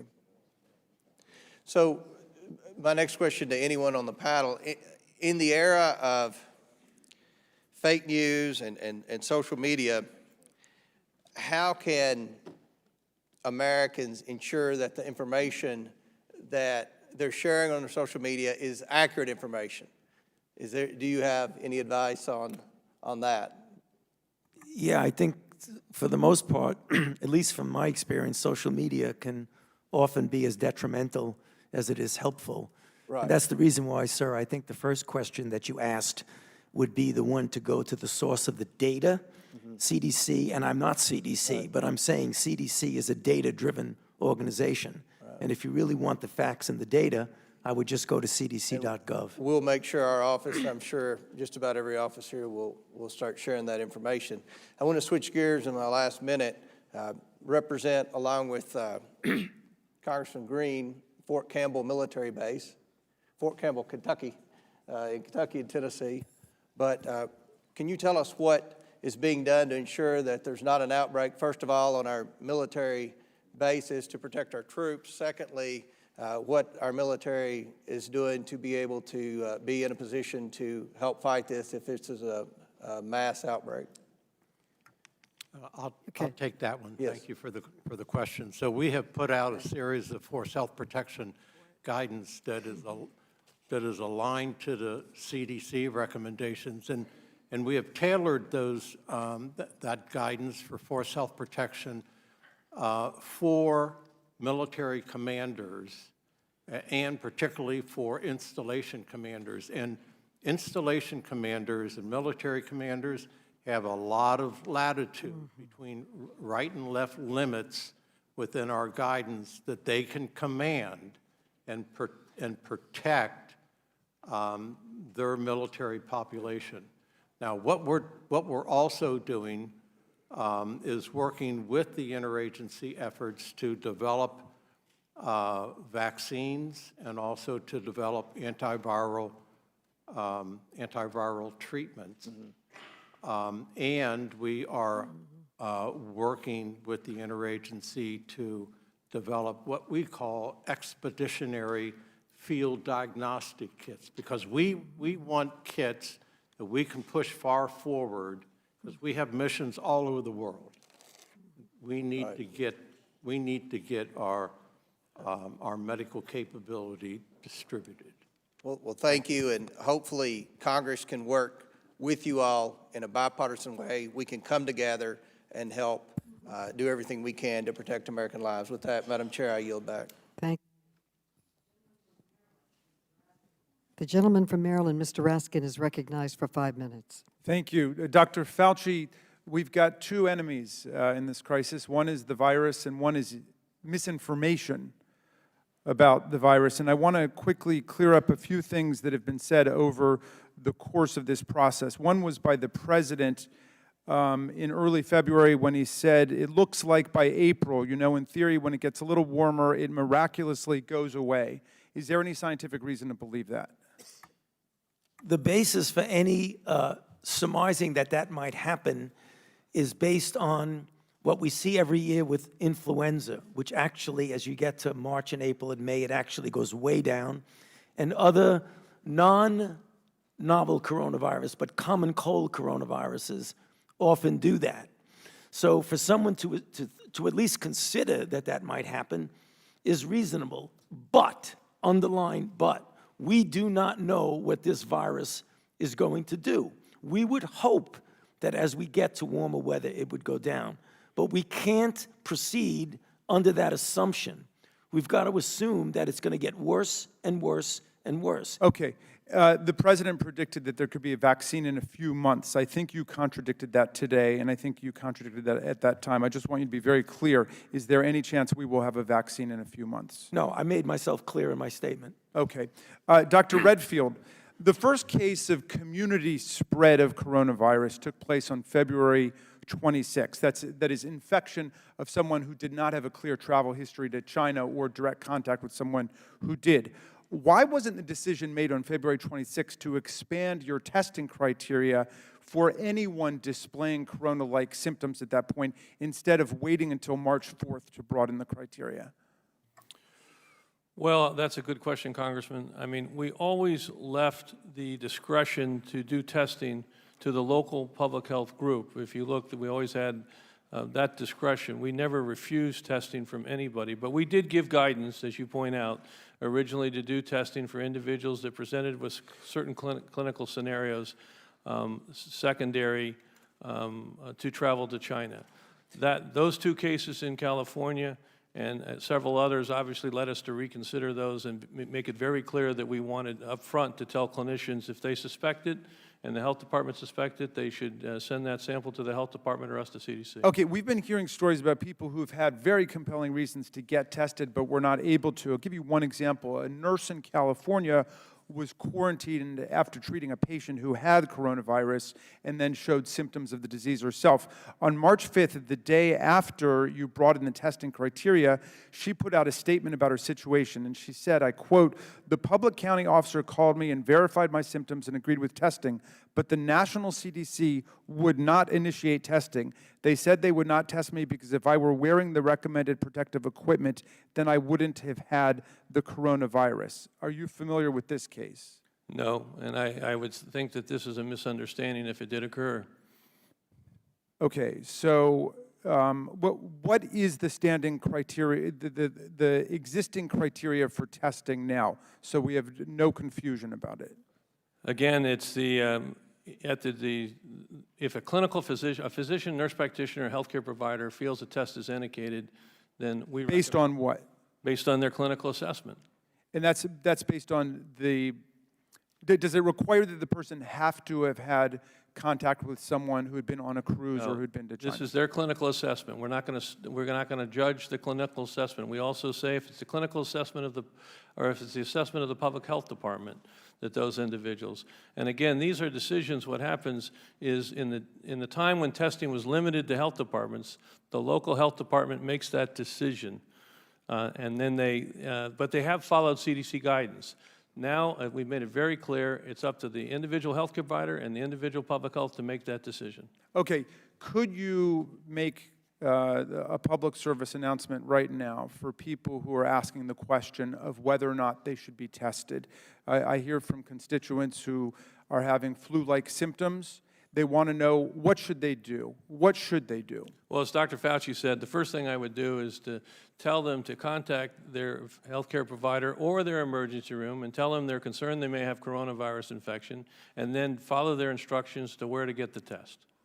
All right, and then proceed with getting the appropriate clinical evaluation. Okay, so they should call someone before they go anywhere. Well, we'd like to do that because if you really think you're infected, we're trying to avoid someone to walk into a 200-person, 100-person emergency room first. It's just to call in advance, and then they'll arrange exactly how they're going to get the test, how they're going to see the patient. They're going to be prepared when that patient comes to the emergency room that they're going to be able to isolate them, get them tested, get them properly evaluated. Okay, thank you for your work on behalf of the American people. I yield back, Madam Chair. Thank you. The gentleman from Texas, Mr. Cloud, is recognized for 5 minutes. Thank you, Chairwoman. Thank you all for being here today. Appreciate your work on this. Dr. Redfield, I appreciated you talking about the ever-changing dynamics of the situation, especially in the sense that scientists even every day are learning more and more and how to deal with this and how to address it. It's been difficult, of course, to get information out to the public, especially in a hyper-politicized environment. I'd like to spend some time trying to clear the record on that as we try to find the proper balance between creating a proactive positive response to real threats as opposed to instigating overreaction on the public and finding a healthy balance. Dr. Fauci, can you, by way of comparison, briefly explain how does COVID-19 compare to other previous health situations, SARS, H1N1, things like that? Sure, sir. Thank you for the question.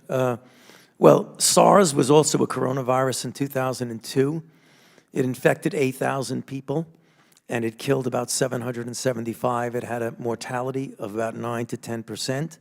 So that's only 8,000 people. In about a year, in the 2.5 months that we've had this coronavirus, as you know, we now have multiples of that. So it clearly is not as lethal, and I'll get to the lethality in a moment, but it certainly spreads better. Probably for the practical understanding of the American people, the seasonal flu that we deal with every year has a mortality of 0.1%.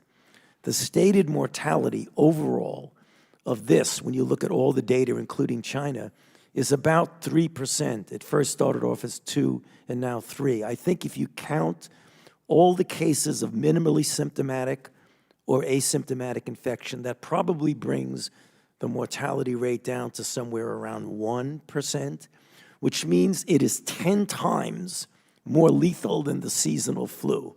I think that's something that people can get their arms around and understand. But less lethal than N1H1 or SARS? No, absolutely not. H1N1 is even, the 2009 pandemic of H1N1 was even less lethal than the regular seasonal flu. It was a pandemic. I'm trying to help the American people know where to appropriately set their gauge. I think you set the gauge is that this is a really serious problem that we have to take seriously. I mean, people always say, well, the flu, the flu does this, the flu does that. The flu has a mortality of 0.1%. Sure. This has a mortality of 10 times that. Okay. And that's the reason why I want to emphasize we have to stay ahead of the game in preventing this. Can we speak to the supply chain for a second, Dr. Kadlik? We're telling people to wash their hands, sanitation, all that kind of stuff. A lot of this stuff comes from China. They're going to the stores, seeing these dry up. What are we doing from the, I guess, FDA standpoint to ensure supply chains that we have everything we need? Sure, sir. I know there's been a run on Purell, but I think soap and water works just as well, just in terms of that case. But it does require people to frequently wash their hands and maintain good hygiene, cover the cough, cover a sneeze, don't touch your face, and again, ensure that you continue to wash your hands, And my understanding in the legislation we just passed last week, too, face masks for health professionals, of course not for every citizen walking around, but for health professionals, that we have a U.S. supplier that could provide them, but House leadership didn't put the legal framework in it necessary. Is there anything the FDA is doing to allow U.S.-based companies to participate better? Sir, I think one thing the FDA issued was emergency use authorization about expanding the use of particular masks, N95 respirators that could be used. There are two types, one used by industry, one used by the healthcare industry, and basically making that available for increased use so that numbers will be increased. There is a high demand for masks, particularly in the healthcare setting. Depending on what model you use, you may need up to 3.5 billion. That's a high number. That's a model. All models are wrong, but some are useful, and the number could be low as 600 million. And so what we're doing now is we're trying to increase the amount of masks that are available, both N95 respirators and surgical masks, which could be used in low-risk settings by healthcare workers. And in that way, we're issued a request for proposal for 500 I got time for one more question if I Yes, can sir. move on. Sorry. Regarding testing, Dr. Fauci, we've had people calling 911 showing no symptoms, asking for an ambulance to take them to a hospital to be tested. So who should be tested? At what point should they be tested? At what point are the tests actually helpful? What about false negatives? Those kind of questions. Who should be really concerned about this? Okay, so very briefly, as Dr. Redfield has responded multiple times on this, there are really two buckets, if you want to call it.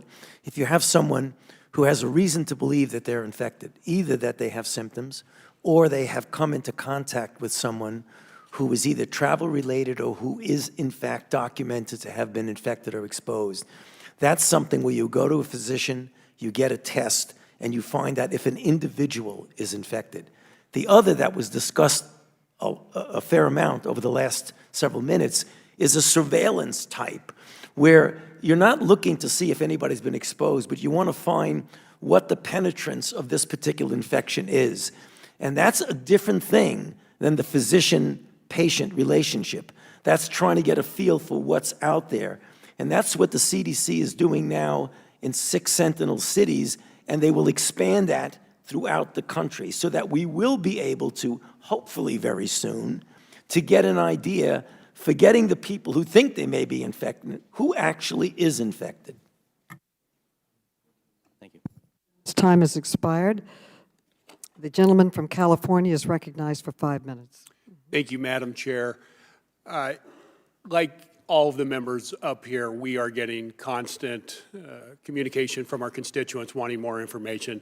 And I applaud all of you for being forthright with the American public. That's exactly what we need. In times like this, communication is so important. And if you're going to err on one side or the other, over-communication clearly is more important than under-communication. Dr. Kadlec, I had the fortunate opportunity to be with you earlier this week and see firsthand the work that you are doing to help address this issue as well as your peers. I want to talk about one of the slides you shared with me, and it was a bell curve that showed what would happen across the United States as far as the spread of this disease if mitigation efforts were not taken by the American public and in your agencies, versus mitigation efforts to basically flatten that bell curve. And I think the primary purpose of that is so that our healthcare facilities and physicians, as well as the supplies, are not, for lack of a better term, overrun by a steep bell curve. Am I correct in making that statement? Yes, sir. And I think another way to say it, too, it's not a question of if, it's a question of when the virus continues to spread across the United States, but we want to pace it out as long as possible. Is that a correct statement as well? Yes, sir. Thank you. One of the issues, too, in helping address this is the fact that we do not have enough test kits. We know that many individuals, as the my fellow member to the right of me, Mr. Raskin, pointed out, there are individuals who have requested test kits and have not been able to access them. My understanding is as late as last Saturday, ground zero in King County, Washington, that the healthcare professionals from that facility still did not have access to test kits. Mr. Redfield, do you know if that is true or not? We have provided test kits to the health department. The University of Washington has developed their own tests. Were those test kits available last Friday? Yes, sir. Thank you. And without test kits, is it possible that those that have been susceptible to influenza might have been miscategorized as to what they actually had, that it's quite possible that they actually had COVID-19? The standard practice is the first thing you do is test for influenza. So if they had influenza, they would be positive for But only if they were tested. So if they weren't tested, we don't know what they had. Correct. Okay. And if somebody dies from influenza, are we doing post-mortem testing to see whether it was influenza or whether it was COVID-19? There is a surveillance system of death from pneumonia that the CDC has. It's not in every city, every state, every hospital. So we could have people in the United States dying for what appears to be influenza when, in fact, it could be the coronavirus or COVID-19. Some cases have been actually diagnosed that way in the United States today. Thank you. I want to turn a little bit to the CDC website because I appreciate the information that you're putting out, and it's so important to the American public. But I also want to make sure that they fully understand it. On the CDC website is published a guide called, quote, Framework for Mitigation, Actions for Protecting Communities from COVID-19. In that graph, it provides 3 levels of transmission, none. In other words, you're in a community where there is no reports of any cases whatsoever. The second area is minimal to moderate, and the third is substantial. Dr. Redfield, how many cases of coronavirus are considered to be, quote, minimal to moderate? Right now, when we see basically transmission cases, particularly if they're non-linked, we're looking at cases in the 25 to 50 range to see that groups begin to move into the moderate range, sir. Okay, thank you. That's helpful. I would suggest that the CDC put that on their website so that the average American can read it and understand exactly the precautions they should take. So then substantial, I would assume then, is when you have 50 cases or more in your community, you can consider it substantial? Yes, sir. Okay, thank you. And I would go back to Dr. Fauci. You talked about this is serious. We are seeing activities across the nation, school closing, sporting events being discussed about having them held in other places, major events being canceled or rescheduled. This would suggest this is a really serious issue, and I share the thoughts of the member from Wisconsin that I think we're concerned that we're not getting the full understanding or modeling that has taken place that would suggest the true impact of this virus across the United States, as well as potential models for deaths. Can you elaborate a little bit? And I get that there's no perfect model, but can you be helpful in helping us understand what we're really looking at here? Yeah, if you look at the curves of outbreaks historically that are similar to this, the curve looks like this, and then it goes up exponentially. And that's the reason why it depends on how you respond now. So if we wait till we have many, many more cases, we will be multiple weeks behind. You know, I used the analogy at the press conference yesterday, and I'll use it today. It's the old metaphor that the Wayne Gretzky approach. You know, you skate not to where the puck is, but to where the puck is going to be. If we don't do very serious mitigation now, that what's going to happen is that we're going to be weeks behind, and the horse is going to be out of the barn. And that's the reason why we've been saying, even in areas of the country where there are no or few cases, we've got to change our behavior. We have to essentially assume that we are going to get hit. And that's why we talk about making mitigation and containment in a much more vigorous way. People ask, why would you want to make any mitigation? We don't have any cases. That's when you do it, because we want this curve to be this. And it's not going to do that unless we act now. Thank you, Doctor. Madam Chair, I yield back. Thank you. Thank you so much. The gentleman from Ohio, Mr. Gibbs, is recognized for 5 minutes. Thank you, Madam Chair. And thank you all for the work you're doing. It's a huge challenge, and I know the stress you must be under. And can never thank you enough, because I think the Institute of Health Center, CDC, and all our other agencies are doing the best they can in this unprecedented circumstance. I also was glad to see Governor Newsom in California come out and say some good things about the administration's doing and that help, and I think the governor of Washington State did the same. I talk about, about politicization, which shouldn't happen. We should be together on this. But one thing that really astounded me was all the talking heads and some members of Congress criticizing Vice President Mike Pence being kind of take the lead on this and head this up because he's not a medical professional. I would think when I look at this that person at that office, that level of that office, that helps bring the agencies together, maybe help clean out some of the red tape and the bureaucracy. Would you concur that that's been helpful to have that level of our top level of our government involved at that level for your working relationship, especially your working between agencies? Yes, sir. Absolutely. I just want to make that point because I hear that criticism, and I think that they're either being political or they don't know what the heck they're talking about. Probably a little of both. I also think it's amazing. I want to praise the work the CDC's done to develop a test in 1 week. Is that unprecedented to develop a test from viral? I'm going to have my friend Dr. Fauci answer. I mean, obviously, the technologies of today are being able to develop a test as quickly as that, the same way as we were able to use the sequence to get a vaccine started, at least in the trial. And I fully understand the vaccine, because you've got all the testing to make it safe and the efficacy and all that. But we're relatively close for an antiviral. You know, you say relatively close. We don't know if it works, so I don't want to promise anything. We're testing them. If they are effective, they will be distributed. But you don't want to do that unless you know they are effective. I do want to talk a little bit about the timeline. broken China, and then South Korea, Japan, Italy, and the United States, and elsewhere.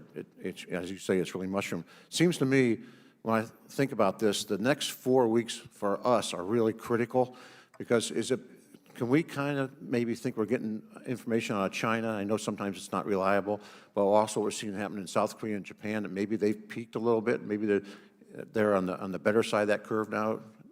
I think you're right, Congressman. Clearly, China is got control of their outbreak. They had 20 cases in the last 24 hours. Where our real threat right now is Europe. That's where the cases are coming in for. So in a way, if you want to just be blunt, Europe is the new China. Okay, but I praise you for, Dr. Fauci's talking about doing as much mitigation as we can. It's critical, but I think, would you concur that my assessment the rest of this month, the next 4 weeks, is really a real critical time for us?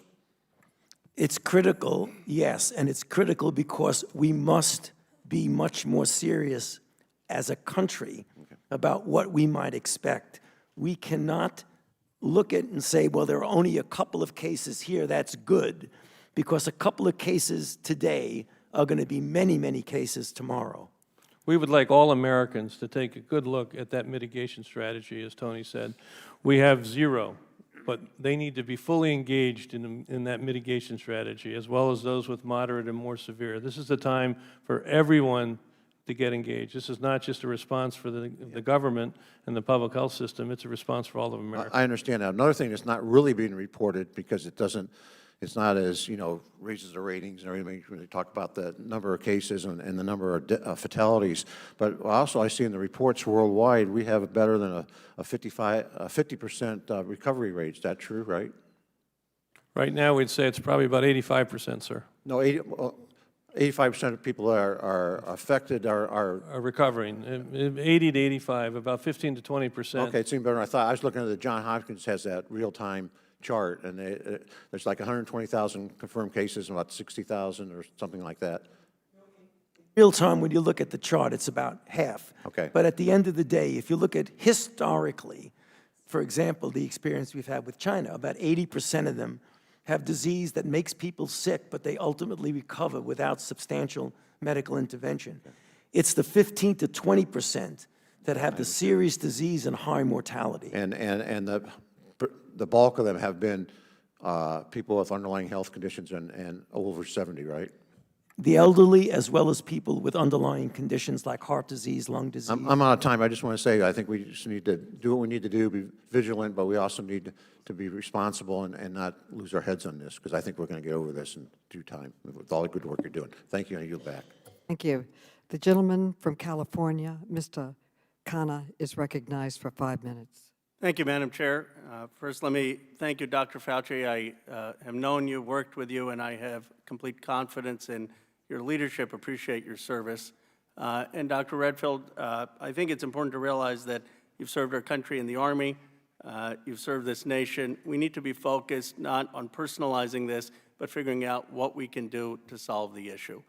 Now, one of the things that I think this should teach us as a country, with all the anti-government rhetoric, why do we need government? Government is the problem.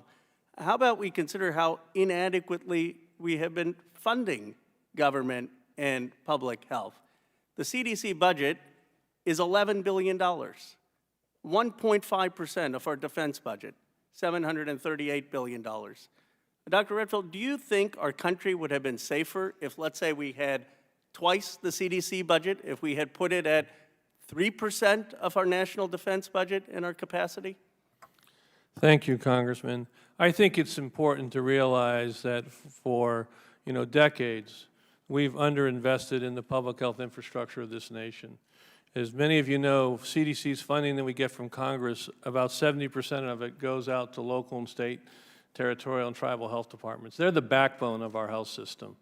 And if anything, I think you can look, I would rather see during my legacy to help over-prepare our nation's public health system with what I call the core capabilities of data modernization and predictive analysis, laboratory capacity at the local public health labs, making sure we have the human personnel in the public health communities, the rapid response fund that we're very appreciative that Congress gave us, and build a global health security platform for the 2030, 2050. And Dr. Redfield, while you have the country's attention, how much would that cost? Because right now we're spending, I think most people realize this is a national security issue. And we're putting 1.5% into the CDC of the defense budget. The NIH budget is $41 billion, which is less than 5% of national security. I mean, why isn't there a bipartisan call to double these budgets, triple these budgets? I mean, what would you ask the American people and Congress to prepare? I appreciate the opportunity, Congressman, and I'd have to get back to you with an exact estimate of all that for you. Dr. Fauci, do you have a view? Yeah, I mean, we've been well-funded at the NIH, but I think that we need to continue to have a consistent well-funding. What happens is that there's inconsistency at times, but luckily, over the last 4 or 5 years, the Congress has been quite generous with us. One question I do have is the WHO had tests, and some of the other countries use these tests. Why shouldn't we be using these tests? I think it's important to understand about the key for approving tests in this country from other countries. They can go ahead and apply through the FDA and get registration and be dispersed. Obviously, one of the reasons we developed the test that we developed was to try to make it as available as rapidly to the American public for public health. So I would defer that question to the Commissioner at what the exact hoops are for the foreign companies to get their test approved. Do you think we need to look at streamlining in these types of crises approval for things like WHO testing, which is 60 other countries are using, or there were stories in the New York Times about how leading scientists had come up with tests in Seattle that weren't approved? I mean, there's got to be a better way of getting these tests out there. I will say that when this was recognized, when I was practicing in the Army, I could develop a test and then use it in clinical medicine. Somehow between then and now, there was not regulatory discretion for us to do laboratory-developed tests. The Commissioner did, though, I think it was on February 29th, issue regulatory discretion so the University of Washington or say, Columbia could actually develop their own test and actually use it. And rather than have to file what we call an emergency use authorization, they could start using their test and file that 15 days later. Let me ask one final question. I genuinely believe that we have the most brilliant scientists, entrepreneurs in the world in the United States. And the question is, if we want to come up with an antiviral treatment, vaccine treatment, what is it, and I want both Dr. Fauci and Dr. Redfield to answer, what is it more that you need from Congress? Because no one cares about us lecturing people. No one cares about what we have to do. What are the resources that you need so the scientists and the technology and the entrepreneurs can solve this? From the NIH standpoint, it's the consistency of funding, which thankfully you've been able to do. You know, back from 1998 to 2003, you doubled the NIH budget. Then we went through a very, very flat, long period of time, which actually was very difficult because it discouraged young investigators from getting involved. For the last few years, we've had a good, consistent increase. What you can do is to continue to give the kind of investment in biomedical research that is consistent and predictable. And I would say, first and foremost, the most important thing that you already have done is the establishment of the Rapid Response Fund. You know, prior to that, we would have to go to our foundation and ask them to raise money for us to respond to an emergency. The more flexibility you can do in enabling CDC to have a Rapid Infectious Disease Response Fund, I think is really one of the most important tools we have right now. And you all have started to do that already, and we're very thankful. Thank you for that important point. The gentleman's time has expired. And let me intervene here. I've been told that our witnesses need to leave now. I don't know what is going on at the White House.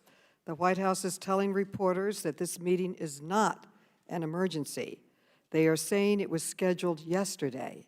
However, that's not what your staff just told us. Your staff said the White House did not tell them about this sudden meeting until this morning, right before our hearing. There seems to be a great deal of confusion and a lack of coordination at the White House.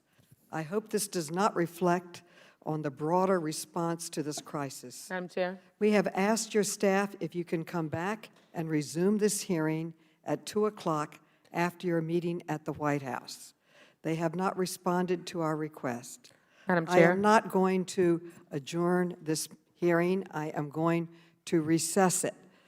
We haven't even gotten through half of our members. Madam on Chair. either side of the, excuse me, I am, When you have a moment. no, I am finishing my statement. We haven't even gotten through half of our members. We will continue to work with your staff to have you back to finish the hearing and answer the rest of the questions from our members. Finally, let me close with this. This committee sent you a request for information a week ago. We asked for basic information about the crisis and your plans for the response, but you have not provided us with anything. We understand that you are incredibly busy, but a lot of this information should be at your fingertips. We need this information because we keep getting sometimes misinformation from the White House, and we have an independent obligation to the American people. So I have one last question. Will you commit to producing the information we requested, at least regarding testing, Dr. Fauci? Madam Chairperson, I'm not sure what information you're referring to that we did not provide. We're talking about the National Institute of Allergy and Infectious We Diseases. sent a letter with all the subcommittee chairs and myself requesting information to every department, yours, the CDC, FDA. I will check this immediately after to find out Thank what you. the issue is. Thank you, Madam thank you. Madam Thank Chair, you very much. may I just interject here for 1 second? I've got a timely issue. I know you all need to go down to the White House. Madam but Chair, I do as wanna- well. I have a very specific district-related question. There are people in danger Madam in my Chair, community. I've got the floor here for a second. Please, we will yield to the ranking member and then to the gentlelady from Florida for the last question. I Madam think the Chair, I think with all the due chair. respect, I believe I was next in line. Okay. If we're, Nope. if All we're right. gonna, if we're not gonna follow committee procedure. Point well taken. Thank you Regular very much, order, ma'am. regular order. We are going to recess As a ranking member. after I recognize the ranking member for his closing statement. Well, and I appreciate the chairwoman. We all recognize the importance of what's going on here, and I think it's important to have level heads about what's happening and that we want to make sure that you guys can go do your work. But it is important that you come back. It is extremely important that you come back. We do have urgent questions. I believe that the gentlelady from Florida has extreme concerns of urgency to the people that she represents. I can tell you that I do, representing San Antonio. I sent a letter, Dr. Foch, to the Department of Defense 2.5 weeks ago, and I've not received a response because I am troubled about the lack of response from the Department of Defense in helping us deal with the fact that we have people who have tested positive who are being held at an Air Force base in San Antonio, and we don't have a plan on what to do with them. I want to answer these. I want answers to these questions, and I want to be able to have you all respond to those questions when we come back. And I hope that will be this afternoon. Regardless of whatever needs to be discussed at the other end of Pennsylvania Avenue, I think there are very serious concerns that some of us want to have addressed. And I think that right now we've got 380 evacuees heading to a base in San Antonio.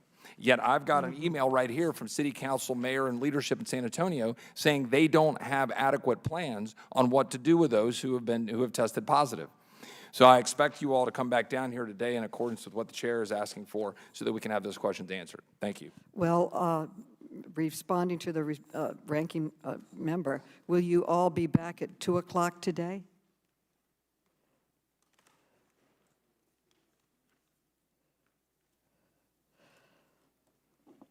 Now, we're going to have to just check. The reason I'm saying that, Madam Chairperson, is that we have a task force meeting at, what time is it? We have a task force meeting at 3:30 in the White House. I will get myself down here at 2 if you would like me down here, but I would have to be at the task force meeting at 3:30 in the White House. I don't know how we're going to work that. We'll continue discussion. We'll stand at recess so that you can get to this meeting. Right. We are in recess. Thank you. Thank you. Thank you all for your service, your testimony. Tremendously helpful. Thank you.